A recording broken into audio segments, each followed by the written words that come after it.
Hello, everybody. Welcome to our live stream today.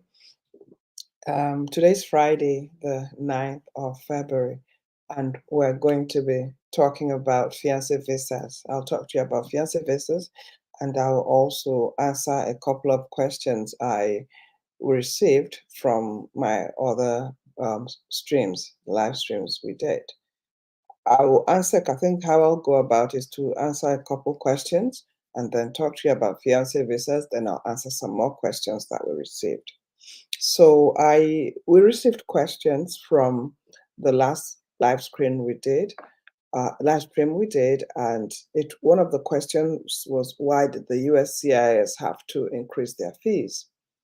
This is something that they do regular, from time to time. It's not something unusual. About 6 years ago was the last time they reviewed their fees. And generally, when they review fees, we find that it's always an upward review. So it's not unusual. Um, Fees have gone from anywhere to wherever they are going to be, where they are today and where they will continue to be as from April 1st. I remember that when I first started practicing immigration law, the application to naturalize was $90. Today it's gone up to $725. And come April 1st, it will go up a little bit more. The difference though is that um, there's going to be graduated fees. If you're going to if you want to do an online application, you pay less than somebody who is doing a paper application. Like I said last time, the online, that I think the USCIS wants to encourage people to file online. So that price differential, it's not much, but it's going to be there for those it mattered. Notable this time around is that the USCIS is removing filing fingerprint fees, but again, the fingerprint fee is removed but added somewhere else. So it doesn't really matter how they slice it, dice it, the fees are going to be increased. And it's something they do. And you should note that the fees are used for sustaining the agencies that use them. So the USCIS uses the fees to sustain itself. And that's how come they charge fees and how come they have to increase the fees they charge from time to time. Then we have a question that says, what are the new fees? Well, the new fees are set out on the USCIS website. I'm not going to tell you what are the new fees for today, because for one thing, I haven't committed them to memory. And there's a bunch of forms on the USCIS website, up to 50 of them, where the fees have been increased. So it just doesn't really bear committing to memory. As clients come into the office, we will tell them the particular fee for each procedure, for each process they want to use. But generally speaking, the new fees are available on the USCIS website for everybody to see. So that's the best place to check and verify the new fees. So those are the two questions are regarding the new fees. And then we also got a question regarding somebody who has stayed out of the US for a long time and they want to return. They have a green card, but they've stayed out of the US for a long time and they want to return to the US. How is it going to happen? Well, so if you can start applying to, you can apply to get your green card renewed. And then that is to say, if your green card has expired in the process, you could try to get it renewed and then come in with the notice you're given. And the problem there really is if the green card is expired when you're trying to come in. If the green card is not expired, it's easy enough. You can board an aircraft and the airline will bring you to the US. When you get to the immigration officers, the immigration check, that's where you may have to explain to them why you stayed out for so long. and it's advisable to carry along papers, paperwork, or anything that supports the fact that you were not abandoning your green card, but something happened and made you stay out for so long. If you're at that point in time, you may be able to convince the immigration officer that you didn't abandon residence. Sometimes they can tell you, okay, we'll give you a temporary piece of paper, they'll collect your green card, and then you have to schedule you for an appointment to come into what they call secondary inspection, and there you can explain better. If you give them a good explanation, you will be given your green card will be returned to you. If you ever have that kind of situation at the airport and you do not want to abandon your green card, you must insist to the immigration officer. Tell them, no, I don't want to abandon my green card, and do not sign any documents. And they may tell you, well, if you sign this, if you don't sign anything, tell them, no, I'd rather go to immigration court if need be and fight for my green card. So that's how it works with people who have stayed out for too long, for a long time, who have green cards, if they are confronted with being deemed to have abandoned their green cards. So let's get on to today's question, today's topic, which is the fiance visa. It is actually possible that a person can petition for their fiance, and their fiance will be allowed to come into the US to marry them. That privilege is for US citizens only. So if you're a US citizen, you're going to be able to petition the USCIS to recognize your fiance, who is a foreign born person and who lives in their country, to come to the US to live with you, to come to the US for the purpose of living with you, getting married, and then petition for the green card. If you have a green card, you're not going to be able to bring in your fiance. Only US citizens can do that.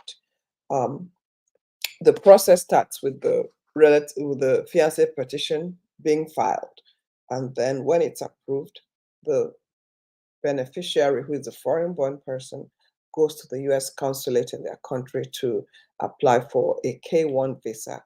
They're given a K1 visa. Now note, if you're already married to your fiance, your person, the person you want to spend the rest of your life with, if you're already married to the person, you do not file a fiance petition. You file you file the relative petition to bring in a spouse. They differentiate from that, between those two. So, what are the requirements for the US citizens who want to petition for their fiancés?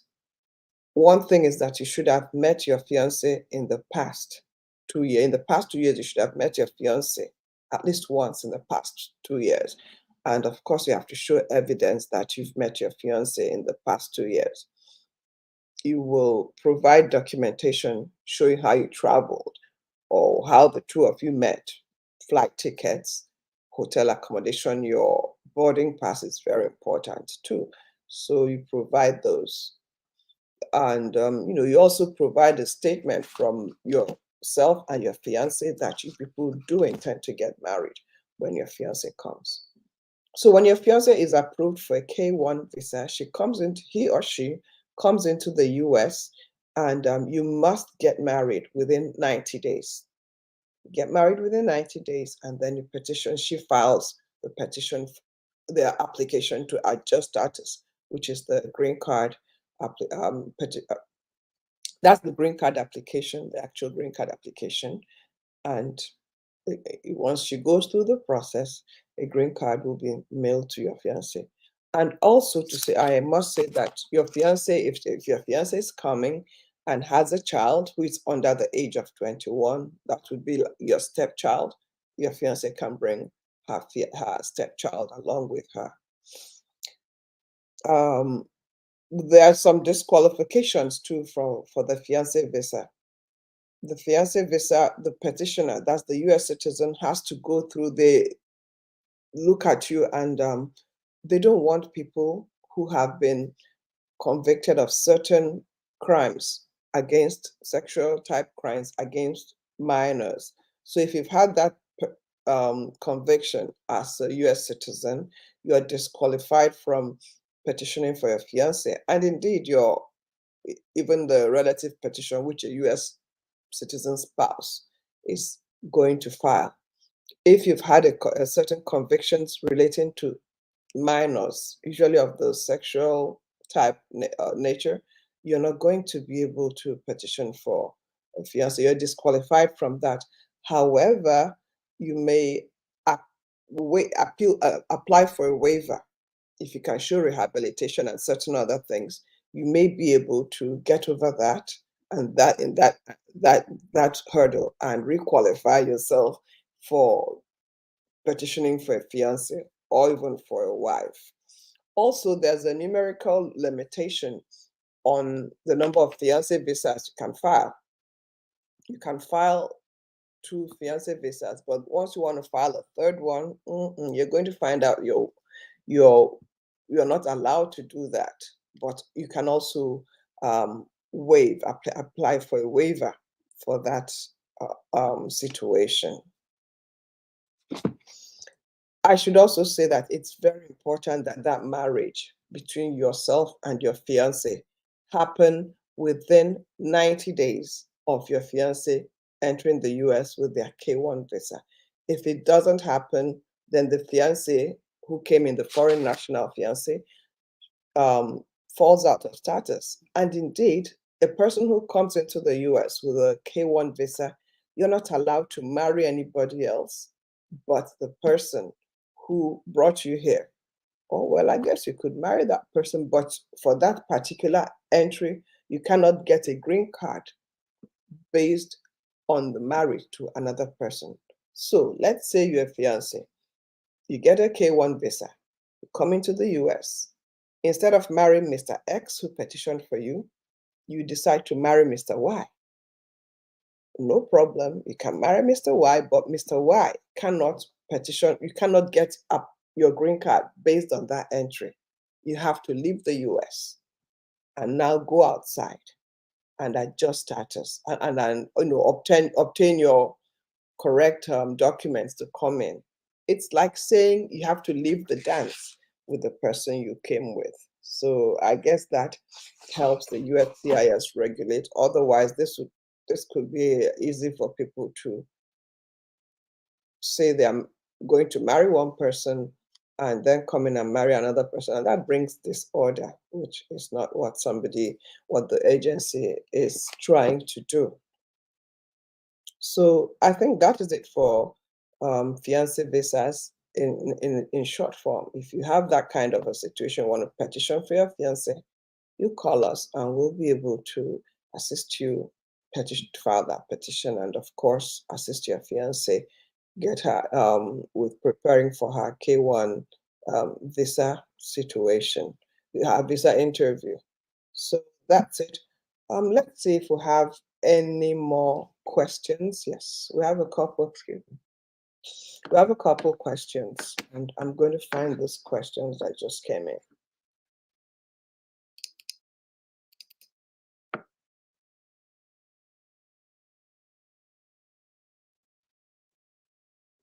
Oh yes, we have a question from somebody who is saying they've been told to file a waiver.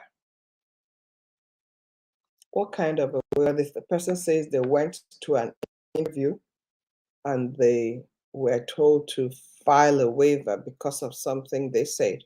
Oh, so this person went to an interview and was told they said something that's not what they're saying in the application is not tallying with what the person said during their interview, their initial tourist visa interview. They came in as tourists and then they got married. So what they said on their green card application is different from something they said in their visa application in Nigeria or Kenya or any country. It's not just Nigerians I use for my hypos. What the thing about that is this, you'll remember I've said this once or maybe even twice. Whatever you say at the US consulate when you're applying for a temporary visa to come to the US, it always matters because they keep a record. So if you come in here to the US and you're making another application and you say a little different from what you said before, you're going to be caught in a situation. So this person is now being accused of having lied, misrepresentation, because the US law, immigration law doesn't want you to misrepresent to a US officer. Really, under US law, if you say something to a US officer, you're meant to say the truth, the whole truth, and nothing but the truth. So based on this situation, the person is going to ask for a waiver. They're going to be stopped from getting a green card because they said something at the consulate so many years ago, and fast forward to today, it looks like they're saying something different. So they'll need a waiver, a misrepresentation waiver here in the US. And the basis of that waiver is that your US citizen spouse is going to suffer hardship, extreme hardship, if you're not given a green card, that green card. So you prepare the application, the waiver application, with your statements showing the hardship which your US citizen spouse will suffer, and you file it. If the USCIS approves that waiver application, you'll be able to get your green card. If they don't, well, you're not going to be able to get a green card. So the moral of that story is that you should be careful when you're filling out your forms. Sometimes somebody might just have really checked something by mistake. They didn't understand. And now it looks like it's coming back to bite them. So be careful. Sometimes an explanation can help. Now, remember, there's waivers for a lot of situations that you could encounter when you're asking for a green card. And then it depends on each waiver has its own requirements. So be sure to consult a lawyer and you'll be told what you need for the waiver. So let's find the next question.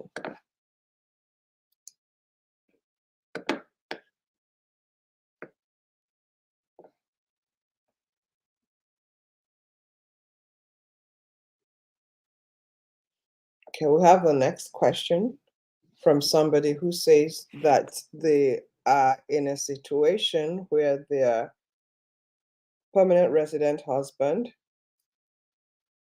no longer it's being abusive to them.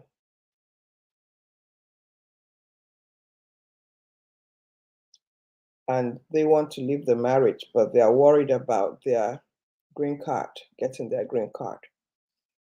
Well, it's still possible you can get your green card. Um, First and foremost, you have to be safe and alive in order to get a green card. And there is indeed a process. It's called the VAWA, self-petition. VAWA means Violence Against Women's Act. But this act protects both men, women, even parents and children in the immigration situation. So you're going to be able to file petition, and essentially what's going to happen is that that petition which your spouse or your parent or your child was meant to have filed on your behalf, the government allows you to sidestep their petition and you would file that petition for yourself and then also apply to adjust status. But for you to show that, you have to show extreme hardship.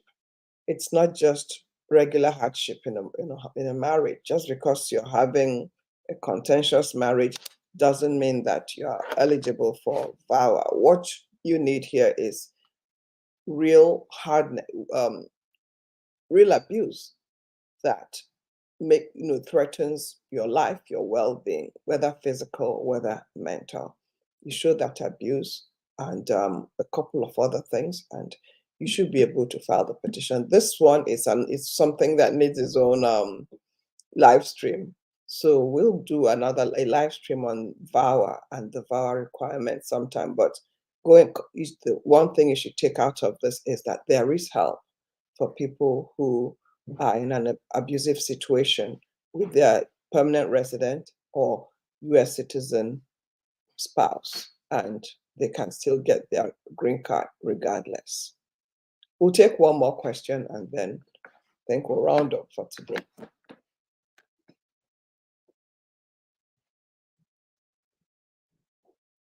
I'm trying to find that question. We have them all here set out. We know, and I will also encourage you, even if you come across this live stream later on, because I think it's all Facebook leaves it on for a while, and then on YouTube it's going to be there permanently. Send us your questions. You can email your questions to us. You can also call our number, which shows on the screen. We can schedule an appointment for you and answer your questions. Remember, like on the live screen, we can't give you personal advice just because every case is different. It's just general information to help you at least get your thought process started, and then you can decide what you want to do. Maybe come in and then we can talk to you a little bit more. We have a repeat question regarding advance parole, and somebody is asking, well, they came in, they overstayed, but now they're in their green card process with their husband. Can they apply? Can they travel with advance parole? Well, you remember what I said about advance parole the other time? Advance parole is just permission to travel without being said to have abandoned your pending green card application. If you travel, they say you can come back and continue processing your green card. It doesn't guarantee that you'll be allowed back into the US, because that's a different issue, if I may put it that way. You come into the US and overstayed the time you're allowed to stay in the US. And then you leave the US, you are possibly barred. You're going to be barred from returning to the US, maybe 10 years, maybe 3 years. And if you already have that, you've accrued time beyond your stay in the US, you're allowed to stay in the US, it's dicey. You could have advanced parole, but you wouldn't be able to come in. So what I would advise that person to do generally is hold on to your green card, to your horses, if I may put it that way. Hold on, don't travel, wait until you have your green card in hand. But again, every situation is different. And my practice, we are very risk averse because you want to get what you want finally. You don't want that process stopped. So my advice would generally be to stay in the US, get your green card, and then travel. Advanced parole will work for some people if you haven't, or if you filed your green card application before you run out of time giving you to stay in the US. Then that's a good time when I can project that you can safely travel and come back in. So I think that's it for today's live stream.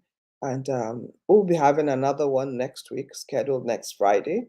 If something comes up, we do another one before next Friday. So it's been nice, I guess, talking to everybody. And I look forward to seeing everybody again soon. And do send in your questions, okay? And don't forget to tell your friends about the live stream. Thank you.